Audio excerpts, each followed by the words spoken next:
diferencial é uma poderosa ferramenta matemática para analisar como as coisas variam. As manivelas de controle dessa ferramenta são umas poucas e simples regras de cálculo de derivada.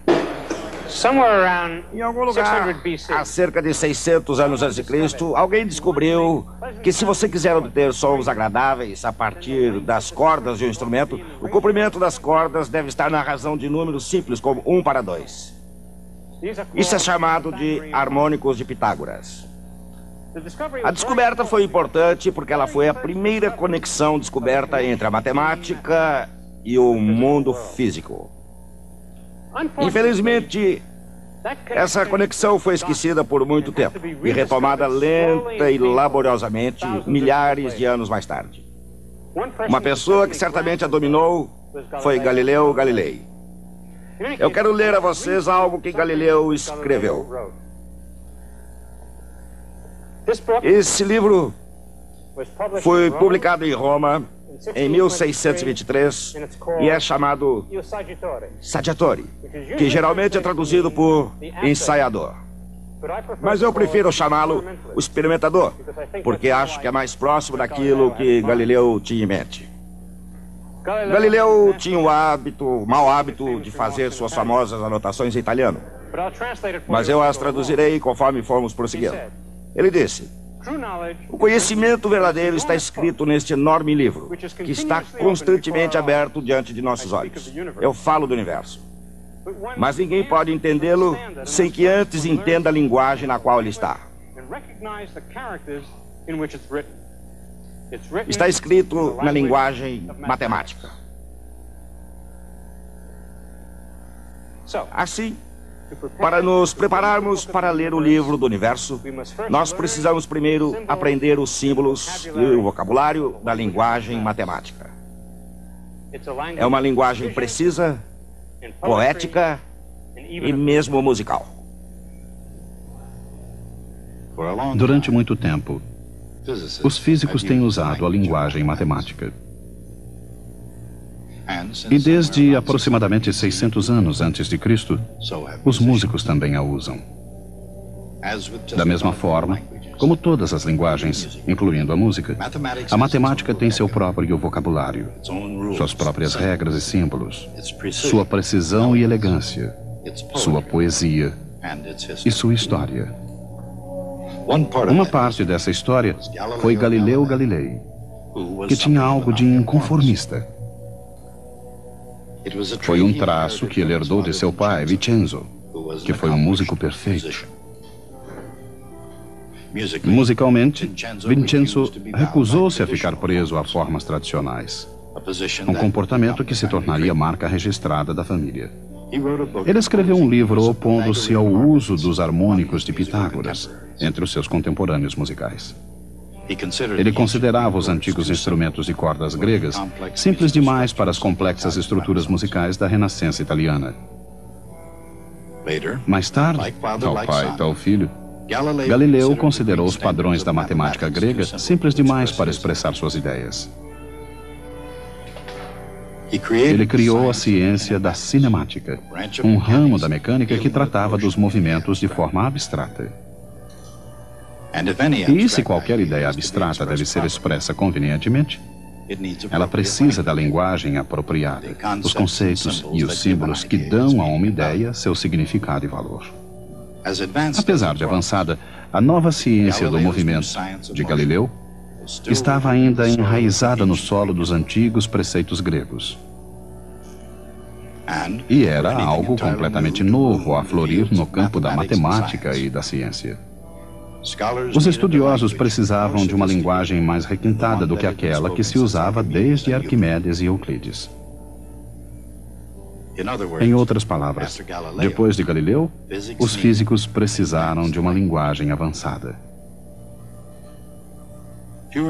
Menos de 25 anos após sua morte, esta linguagem seria descoberta e, de uma maneira ou outra, utilizada para sempre. Ela passou a ser chamada cálculo diferencial. O cálculo diferencial é muito poderoso. E, como qualquer linguagem, ela deriva seu poder da ideia que está por trás dela, a derivada. A derivada está para a cinemática como a roda está para as viagens. Um meio simples, mas muito eficiente para se ir de um lugar para outro. E para se obter uma melhor visão do que mais a derivada pode fazer, nada melhor que um pequeno exercício. Para começar, a derivada não se aplica somente a um corpo em movimento horizontal, ou somente a um corpo em movimento vertical. Para cima, para baixo, para qualquer lado. Derivada é uma medida da velocidade de variação de qualquer função num dado ponto ou instante. Como foi ilustrado pela lei de Galileu dos corpos em queda livre, velocidade é a derivada da distância. Mas é mais do que isso. Uma derivada pode representar a velocidade de variação de qualquer coisa. Por exemplo, da densidade populacional dos delfins com relação ao aumento ou diminuição da temperatura da água. Ou da velocidade de variação do volume de um balão em função de sua área superficial. Ou da taxa de variação do preço da pizza dependendo de seu tamanho. Claramente, então, o conceito de derivada é muito amplo. Mas o processo mecânico de derivação, o cálculo diferencial, necessita de um procedimento prático. Do contrário, o conceito não nos leva a lugar nenhum. Finalmente, sem as regras de diferenciação, o simples conceito de derivação torna-se uma luta penosa. No final de tudo, ele ajuda a entender algumas definições a mais ao longo do caminho.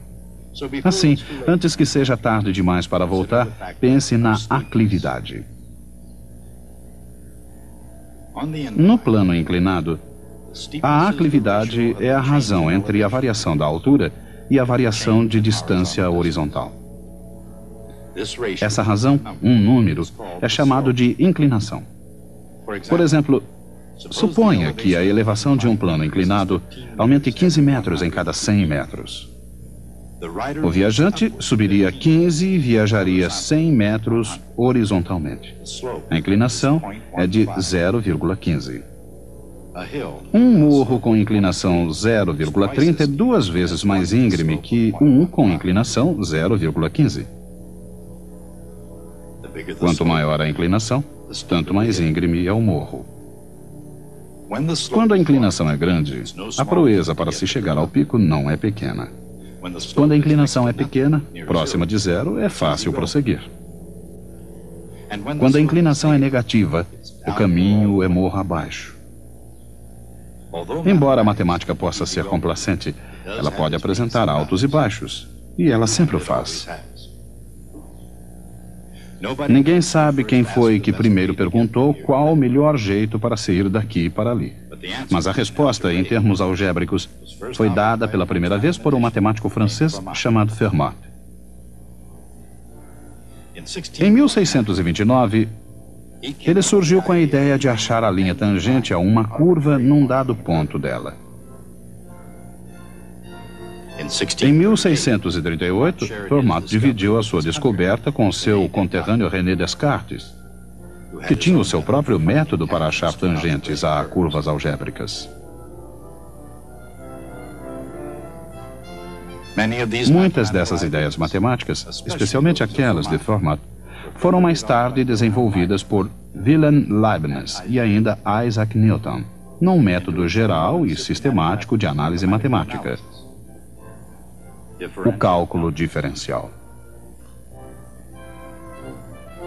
Deixando a história de lado, pelo menos por enquanto, algumas questões pertinentes permanecem. Por exemplo, em uma curva que varia suavemente, existe uma variação constante da inclinação. Como então, na linguagem atual, calcula-se a inclinação num dado ponto qualquer?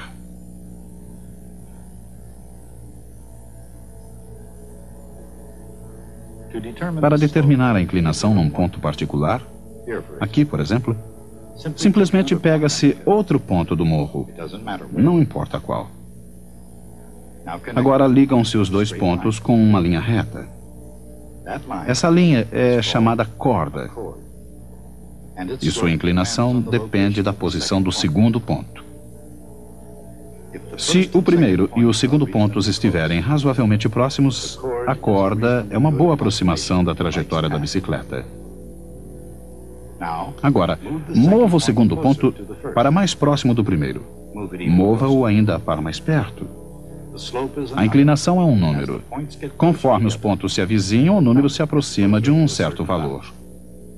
É razoável chamar esse número de inclinação do morro naquele ponto. A linha com tal inclinação, passando por esse ponto, é chamada de linha tangente. A linha tangente não é nada mais do que aquilo em que se transforma a corda quando os pontos se avizinham. A inclinação da linha tangente naquele ponto é a inclinação do morro. A velocidade instantânea pode ser calculada pelo mesmo processo. A lei de Galileu dos corpos em queda, aplicada aqui para um público bastante indeciso, é mais do que um experimento mórbido. É o cálculo diferencial indo para o salvamento. Mudança de distância dividida por variação do tempo. A razão é a velocidade média durante o dado intervalo de tempo. Quando esse intervalo tende a zero, o valor limite da velocidade média é a velocidade instantânea. Variação na elevação dividida pela variação de distância na horizontal. O resultado é a inclinação de uma corda ligando os dois pontos. Quando a distância horizontal tende a zero, o valor limite da inclinação da corda é a inclinação naquele ponto. Diferenciação. Os objetivos e métodos de cálculo diferem, mas não os conceitos essenciais nem os procedimentos. Velocidade é a derivada da distância em relação ao tempo. Inclinação é a derivada da elevação com respeito à distância horizontal. Em qualquer caso, uma derivada é o que acontece a um quociente, uma razão de dois números, quando ambos, numerador e denominador, tendem a zero, antes deles chegarem realmente a zero. Pequenos números são representados pela letra grega delta. Delta y é uma pequena variação em y. Delta x, uma pequena variação em x. Assim, delta y sobre delta x é nada mais que a razão entre dois números pequenos. Quando os números pequenos tendem a zero, tal razão passa a se chamar derivada, e os deltas tornam-se novos símbolos. dy sobre dx, o símbolo da derivada, que significa a derivada com respeito a x da quantidade y. Uma vez que a mecânica simples foi dominada, o cálculo de derivada de qualquer coisa não é mais difícil do que acionar uma chave.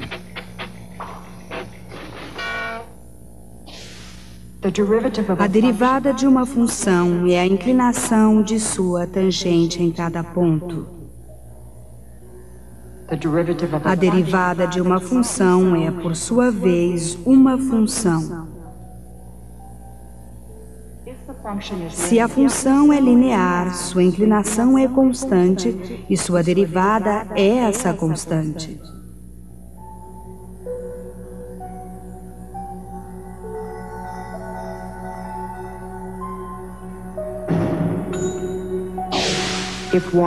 Se y igual seno de x, então dy sobre dx igual cosseno de x.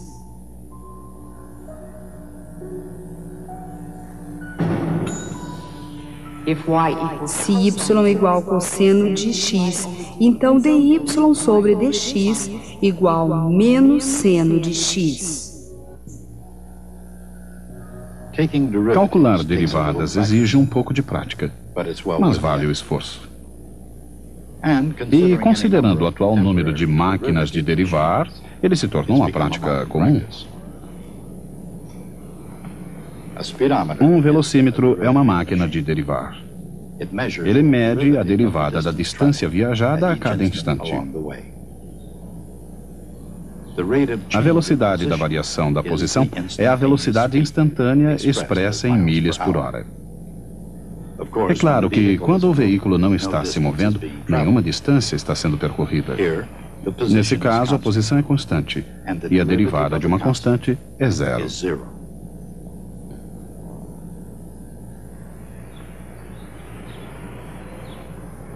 Matemática é uma linguagem construída em estruturas gramaticais.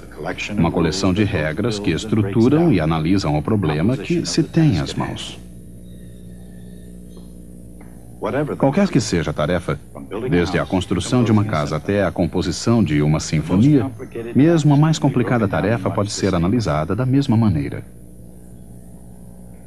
Newton e Leibniz desenvolveram as ferramentas do cálculo que permitem que as mais complexas funções a serem derivadas o sejam, decompondo-as em partes mais simples. Uma das regras básicas da diferenciação é a regra da soma. Suponha que um pintor possa pintar 90 metros quadrados de parede por hora e outro 100. Essas são as velocidades com as quais a área da parede está mudando de cor. Em outras palavras, elas são derivadas. Assim, a cada hora, 190 metros quadrados de parede estão ao todo sendo pintadas. É assim que a regra da soma funciona. A derivada de uma soma é a soma das derivadas.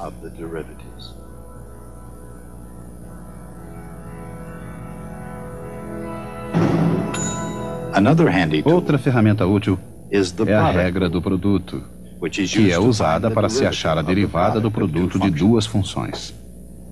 Por exemplo, a área de uma tábua é o produto de seu comprimento pela sua largura. Se o comprimento diminui, a variação de sua área é a sua largura vezes a variação do comprimento.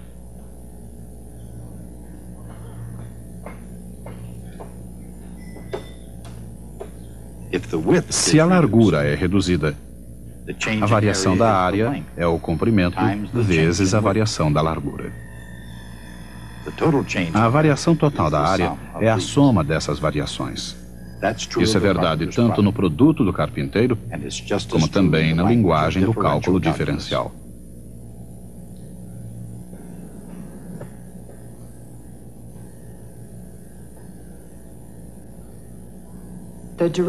A derivada do produto y por z é y vezes a derivada de z mais z vezes a derivada de y.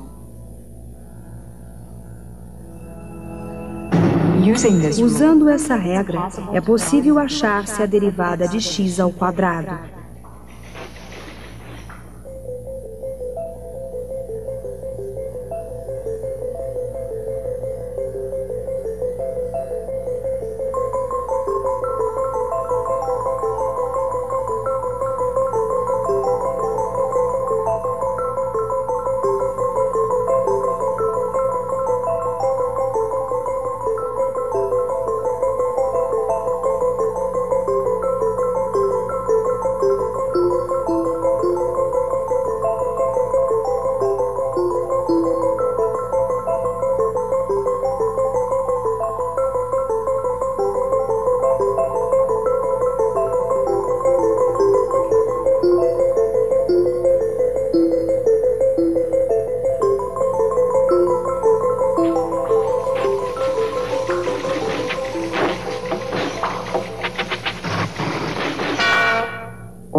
Ou de x à terceira potência, ou x a qualquer potência n.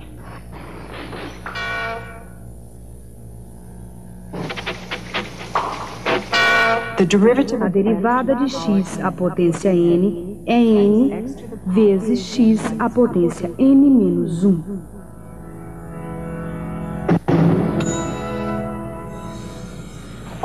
Frequentemente, uma operação depende da outra. Por exemplo, Suponha que um veículo tenha um consumo de 17 milhas por galão. Isto é uma derivada. Se y é a distância percorrida e n a quantidade de combustível consumido, então 17 milhas por galão é igual dy sobre dx.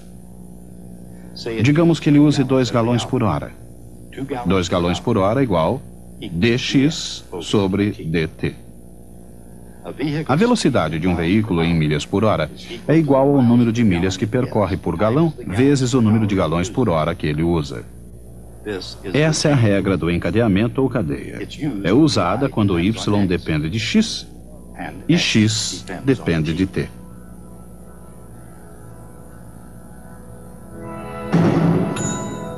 A regra da soma. A regra do produto. A regra da cadeia. Essas 3 regras representam a gramática do cálculo diferencial. E a validade do cálculo diferencial pode ser vista na diversidade de suas aplicações. Por exemplo, quando um foguete se move com um deslocamento s no instante t, a derivada do deslocamento é a velocidade. Positiva para o movimento ascendente e negativa para o movimento descendente. A derivada da velocidade é a aceleração, o que equivale a tomar a derivada da derivada. Isto é, a derivada segunda de s.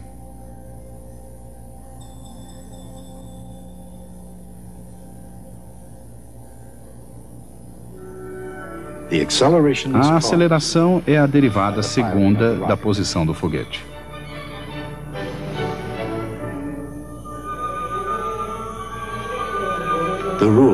As regras do cálculo diferencial e suas aplicações na física.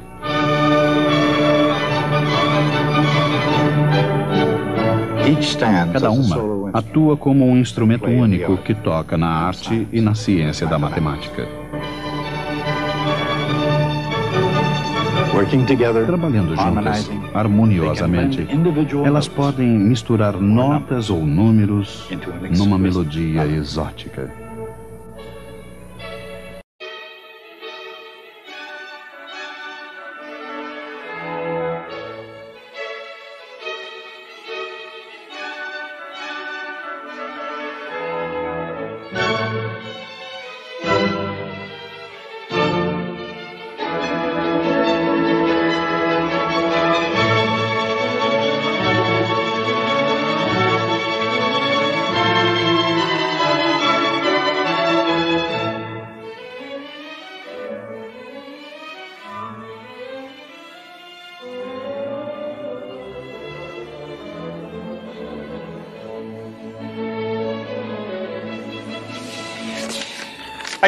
Eu recebi uma carta de um músico chamado Albert Einstein.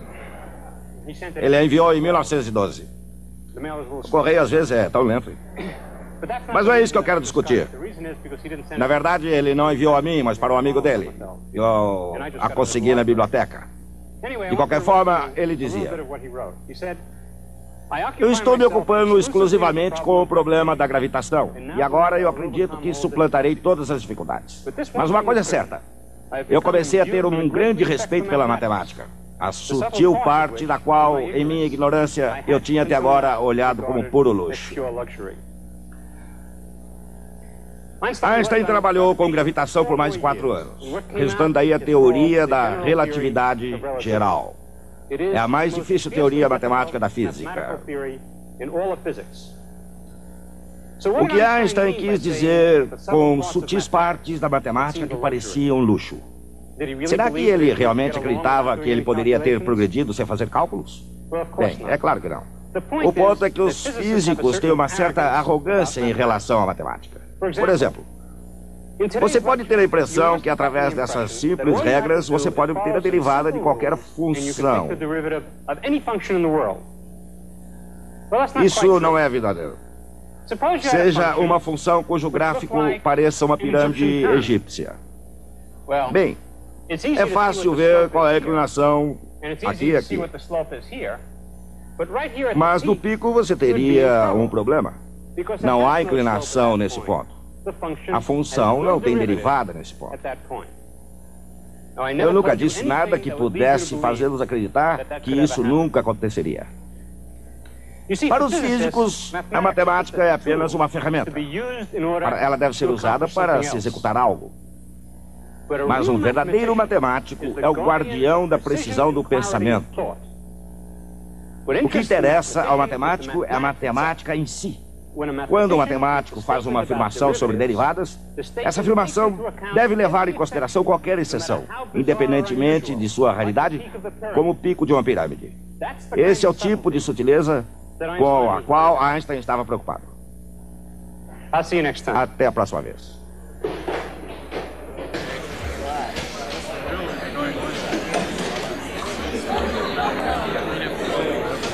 Now that you're here.